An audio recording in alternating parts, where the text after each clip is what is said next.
ألف لام را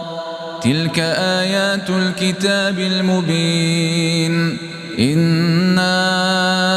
أنزلناه قرآنا عربيا لعلكم تعقلون نحن نقص عليك أحسن القصص بما أوحينا إليك هذا القرآن وإن كنت من قبله لمن الغافلين إذ قال يوسف لأبيه يا أبت إني رأيت 11 كوكبا والشمس والقمر رأيتهم لي ساجدين قال يا بني لا تقصص رؤياك على إخوتك فيكيدوا لك كيدا إن الشيطان للإنسان عدو مبين وكذلك يجتبيك ربك ويعلمك من تأويل الأحاديث ويتم نعمته عليك وعلى آل يعقوب كما أتمها على أبويك من قبل إبراهيم وإسحاق إن ربك عليم حكيم لقد كان في يوسف وإخوته آيات للسائلين إذ قالوا ليوسف وأخوه أحب إلى أبينا منا ونحن عصبة إن أبانا لفي ضلال مبين اقتلوا يوسف أو اطرحوه أرضا يخل لكم وجه أبيكم وتكونوا من بعده قوما صالحين قال قائل منهم لا تقتلوا يوسف وألقوه في غيابة الجب يلتقطه بعض السيارة إن كنتم فاعلين قالوا يا أبانا ما لك لا تأمنا على يوسف وإنا له لناصحون أرسله معنا غدا يرتع ويلعب وإنا له لحافظون قال إني ليحزنني أن تذهبوا به وأخاف أن يأكله الذئب وأنتم عنه غافلون قالوا لئن أكله الذئب ونحن عصبة إنا إذا لخاسرون فلما ذهبوا به وأجمعوا أن يجعلوه في غيابة الجب وأوحينا إليه لتنبئنهم بأمرهم هذا وهم لا يشعرون وجاءوا أباهم عشاء يبكون قالوا يا أبانا إنا ذهبنا نستبق وتركنا يوسف عند متاعنا فأكله الذئب وما أنت بمؤمن لنا ولو كنا صادقين وجاءوا على قميصه بدم كذب قال بل سولت لكم أنفسكم أمرا فصبر جميل والله المستعان على ما تصفون وجاءت سيارة فأرسلوا واردهم فأدلى دلوه قال يا بشرى هذا غلام وأسروه بضاعة والله عليم بما يعملون وشروه بثمن بخس دراهم معدودة وكانوا فيه من الزاهدين. وقال الذي اشتراه من مصر لامرأته أكرمي مثواه عسى أن ينفعنا أو نتخذه ولدا وكذلك مكنا ليوسف في الأرض ولنعلمه من تأويل الأحاديث والله غالب على أمره ولكن أكثر الناس لا يعلمون. ولما بلغ أشده آتيناه حكما وعلما وكذلك نجزي المحسنين. وراودته التي هو في بيتها عن نفسه وغلقت الأبواب وقالت هيت لك قال معاذ الله إنه ربي أحسن مثواي إنه لا يفلح الظالمون. ولقد همت به وهم بها لولا أن رأى برهان ربه كذلك لنصرف عنه السوء والفحشاء إنه من عبادنا المخلصين. واستبق الباب وقدت قميصه من دبر وألف يا سيدها لدى الباب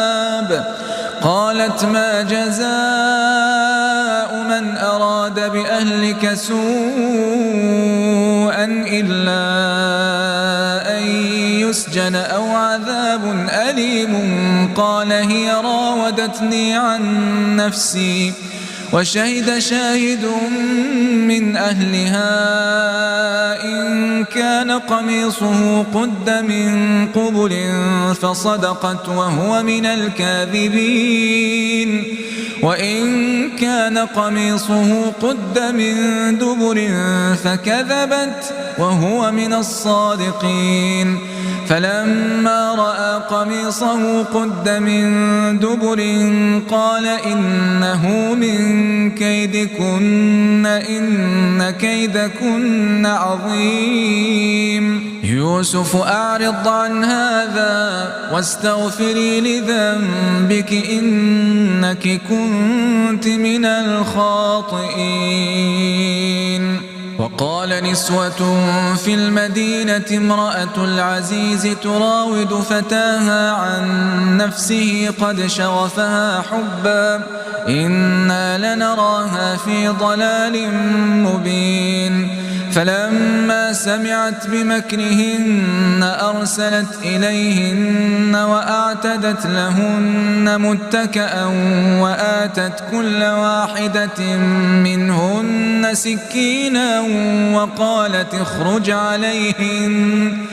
فلما رأينه أكبرنه وقطعن أيديهن وقلن حاش لله ما هذا بشرا إن هذا إلا ملك كريم. قالت فذلكن الذي لمتنني فيه ولقد راودته عن نفسه فاستعصم ولئن لم يفعل ما آمره ليسجنن وليكون من الصاغرين. قال رب السجن أحب إلي مما يدعونني إليه وإلا تصرف عني كيدهن أصب إليهن وأكن من الجاهلين.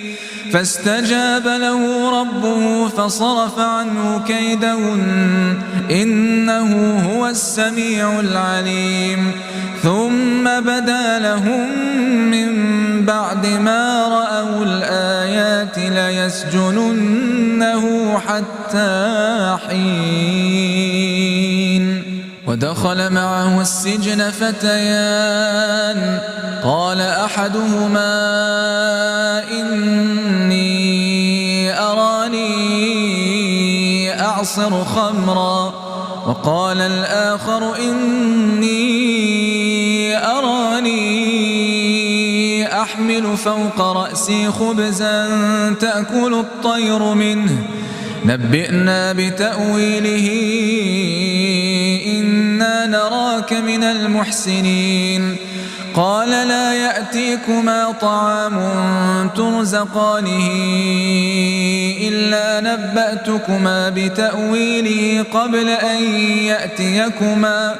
ذلكما مما علمني ربي إني تركت ملة قوم لا يؤمنون بالله وهم بالآخرة هم كافرون واتبعت ملة آبائي إبراهيم وإسحاق ويعقوب ما كان لنا أن نشرك بالله من شيء ذلك من فضل الله علينا وعلى الناس ولكن أكثر الناس لا يشكرون يا صاحبي السجن أأرباب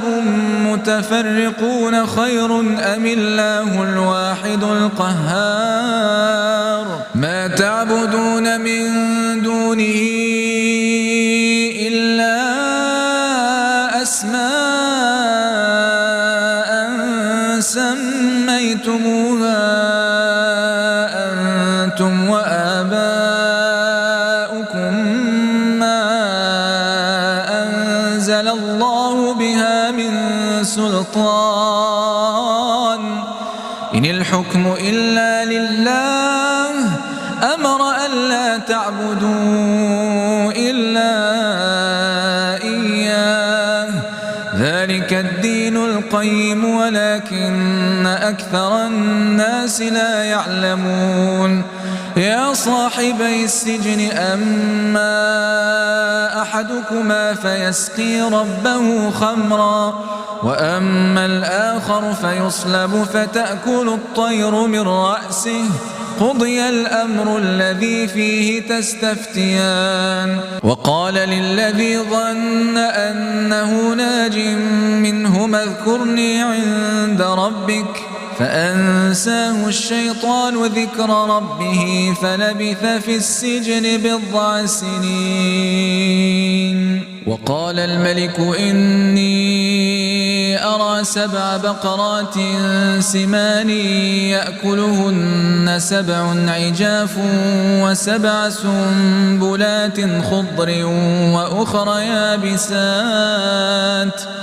يا أيها الملأ أفتوني في رؤياي إن كنتم للرؤيا تعبرون قالوا أضغاث أحلام وما نحن بتأويل الأحلام بعالمين وقال الذي نجا منهما وادكر بعد أمة أنا أنبئكم بتأويله فأرسلون يوسف أيها الصديق أفتنا في 7 بقرات سمان يأكلهن 7 عجاف و7 سنبلات خضر وأخر يابسات لعلي أرجع إلى الناس لعلهم يعلمون قال تزرعون 7 سنين دأبا فما حصدتم فذروه في سنبله إلا قليلا مما تأكلون ثم يأتي من بعد ذلك 7 شداد يأكلن ما قدمتم لهن إلا قليلا مما تحصنون ثم يأتي من بعد ذلك عام فيه يغاث الناس وفيه يعصرون وقال الملك ائتوني به فلما جاءه الرسول قال ارجع إلى ربك فاسأله ما بال النسوة اللاتي قطعن أيديهن إن ربي بكيدهن عليم. قال ما خطبكن إذ راوتن يوسف عن نفسه قلن حاش لله ما علمنا عليه من سوء. قالت امرأة العزيز الآن حصحص الحق أنا راودته عن نفسه وإنه لمن الصادقين. ذلك ليعلم أني لم أخنه بالغيب وأن الله لا يهدي كيد الخائنين.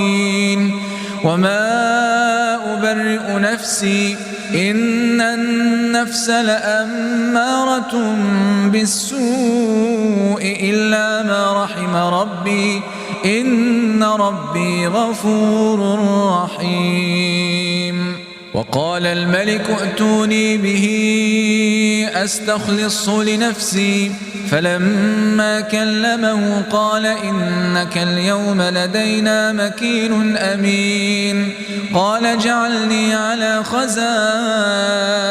الأرض إني حفيظ عليم. وكذلك مكنا ليوسف في الأرض يتبوأ منها حيث يشاء نصيب برحمتنا من نشاء ولا نضيع أجر المحسنين. ولأجر الآخرة خير للذين آمنوا وكانوا يتقون. وجاء إخوة يوسف فدخلوا عليه فعرفهم وهم له منكرون.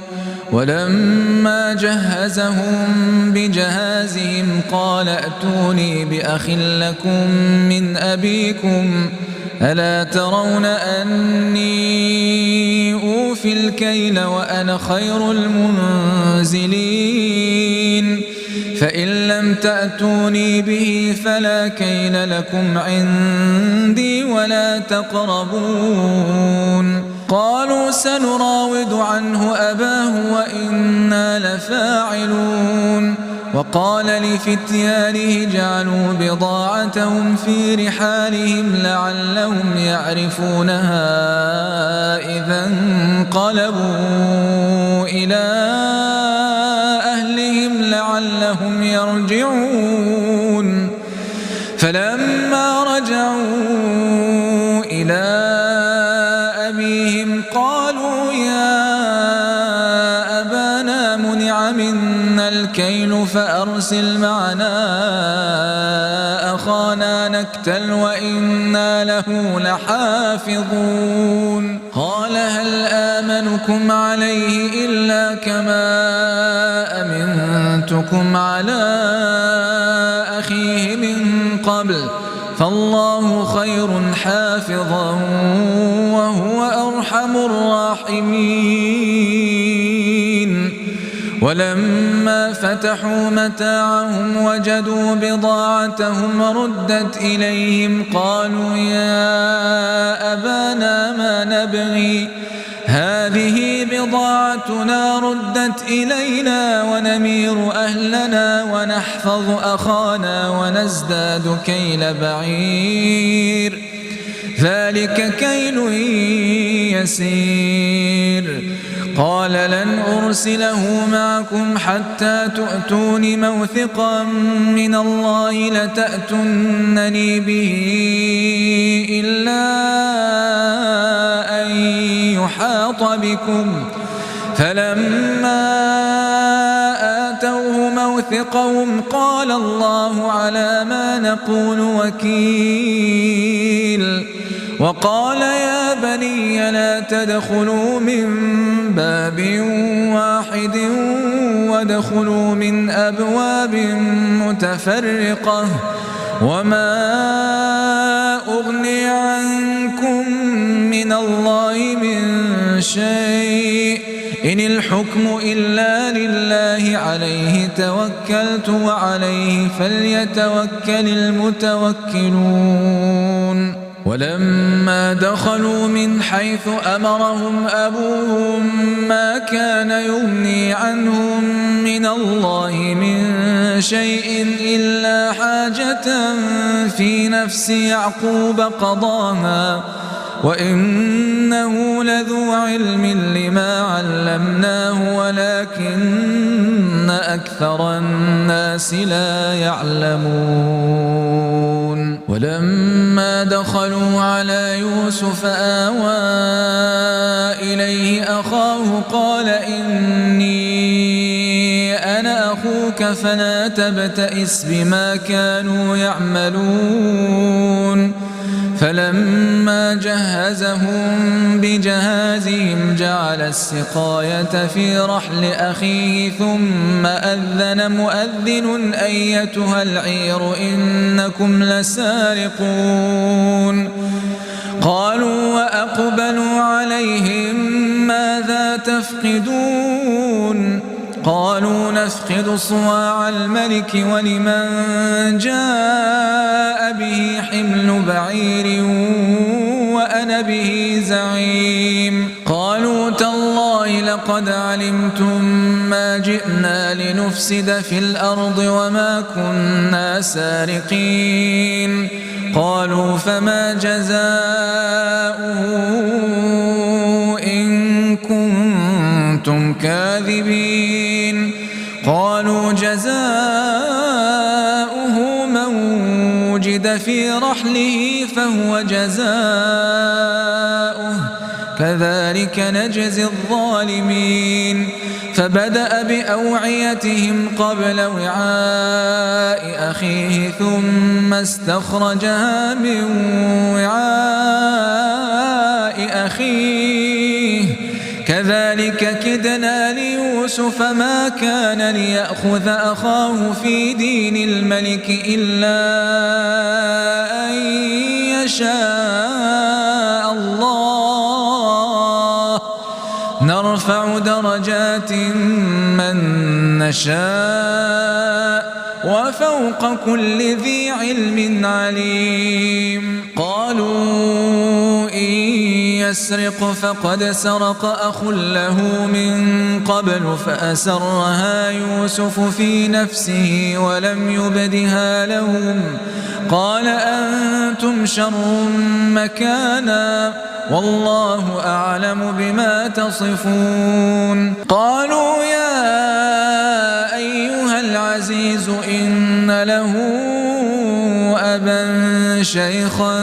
كبيرا فخذ أحدنا مكانه إنا نراك من المحسنين قال معاذ الله أن نأخذ إلا من وجدنا متاعنا عنده إنا إذا لظالمون فلما استيئسوا منه خلصوا نجيا قال كبيرهم ألم تعلموا أن أباكم قد أخذ عليكم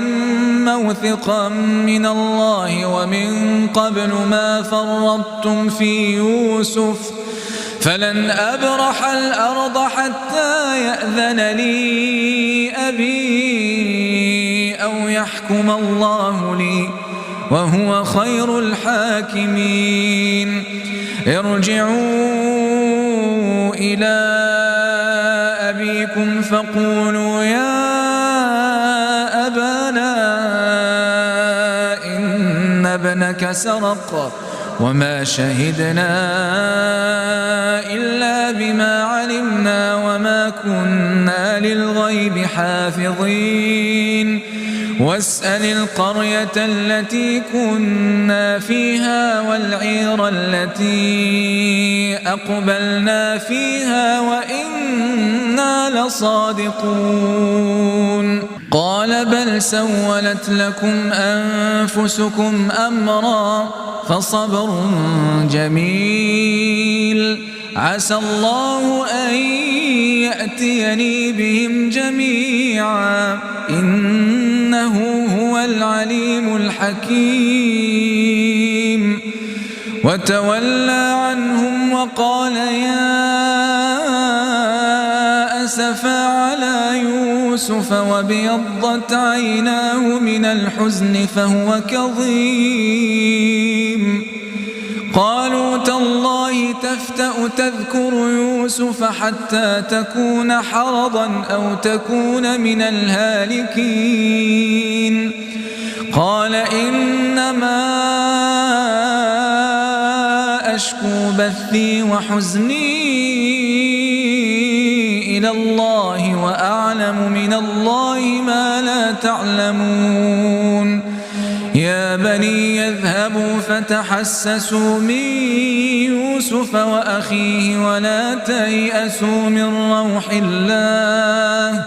إنه لا ييأس من روح الله إلا القوم الكافرون. فلما دخلوا عليه قالوا يا أيها العزيز مسنا وأهلنا الضر وجئنا ببضاعة مزجاة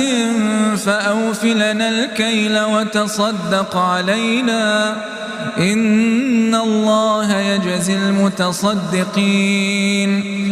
قال هل علمتم ما فعلتم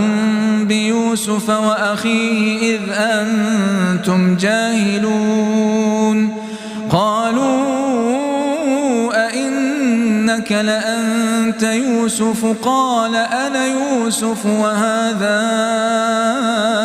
أخي قد من الله علينا إنه من يتق ويصبر فإن الله لا يضيع أجر المحسنين. قالوا تالله لقد آثرك الله علينا وإن كنا لخاطئين. قال لا تثريب عليكم اليوم يغفر الله لكم وهو أرحم الراحمين. اذهبوا بقميصي هذا فألقوه على وجه أبي يأت بصيرا وأتوني بأهلكم أجمعين. ولما فصلت العير قال أبوهم إني لأجد ريح يوسف لولا أن تفندون. قالوا تالله إنك لفي ضلالك القديم. فلما أن جاء البشير ألقاه على وجهه فارتد بصيرا قال ألم أقل لكم إني أعلم من الله ما لا تعلمون؟ قالوا يا أبانا استغفر لنا ذنوبنا إنا كنا خاطئين. قال سوف أستغفر لكم ربي إنه هو الغفور الرحيم. فلما دخلوا على يوسف آوى إليه أبويه وقال ادخلوا مصر إن شاء الله آمنين. ورفع أبويه على العرش وخروا له سجدا وقال يا أبت هذا تأويل رؤياي من قبل قد جعلها ربي حقا وقد أحسن بي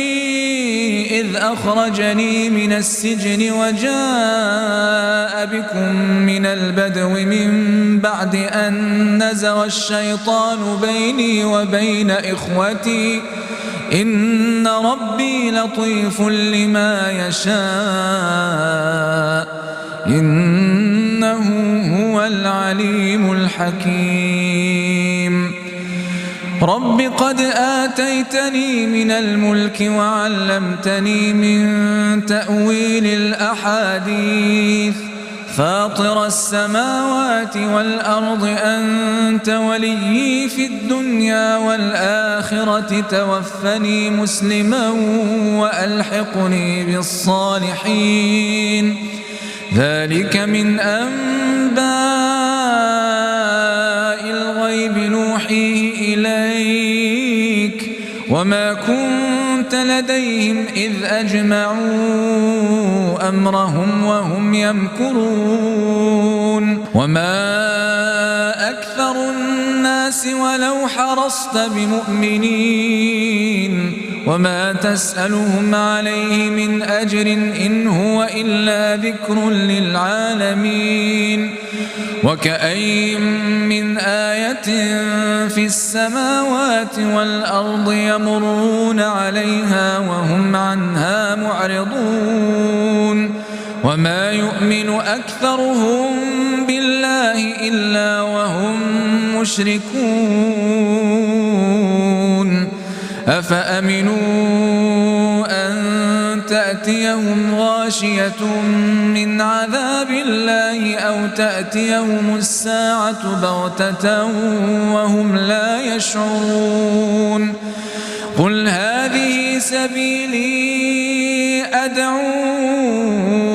إلى الله على بصيرة أنا ومن اتبعني وسبحان الله وما أنا من المشركين وما أرسلنا من قبلك إلا رجالا نوحي إليهم من أهل القرى أفلم يسيروا في الأرض فينظروا كيف كان عاقبة الذين من قبلهم ولدار الآخرة خير للذين اتقوا أفلا تعقلون حتى إذا استيأس الرسل وظنوا أنهم قد كذبوا جاءهم نصرنا فنجي من نشاء ولا يرد بأسنا عن القوم المجرمين لقد كان في قصصهم عبرة لأولي الألباب ما كان حديثا يفترى ولكن تصديق الذي بين يديه وتفصيل